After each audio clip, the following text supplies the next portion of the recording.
এ কেমন যুগ জামানা আসলো ভাই, আজ আপন মানুষ বলতে কারো পাশে কেউ নাই।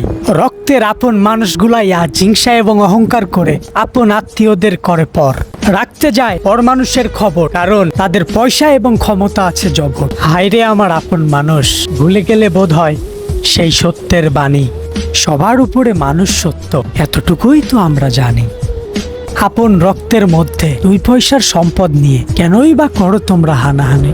বলেছিলে তোমরা শিক্ষিত মানুষ, তাহলে কি করেই মানলে এই মহাসত্যের বাণী? মেনেও কিভাবেই করো তোমরা আপন রক্তের মধ্যে হানাহানি?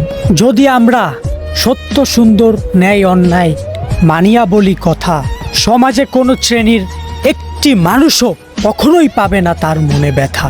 অর্থ সম্পদের পিছে ছুটিয়া এহকাল পরকাল সকল কিছুই বিসর্জন দিয়া করে ফেলতেছি জীবনের মূল্যবান সময় নষ্ট। আসলে টাকা কামানোর নামে আমরা সকলেই হয়ে যাচ্ছি পথভ্রষ্ট, শুধু আমাদের চোখে পড়তেছে না সুস্পষ্ট। যদি এভাবেই আত্মীয়তার মধ্যে বিচ্ছিন্নতা বেড়ে যায়, তাহলে ফিউচারে পোহাতে হবে আমাদের সকলকেই অনেক কষ্ট। পবিত্র কোরআনে উল্লেখিত আছে সুস্পষ্ট, আত্মীয়তা ছিন্নকারী কখনোই জান্নাতে প্রবেশ করতে পারবে না।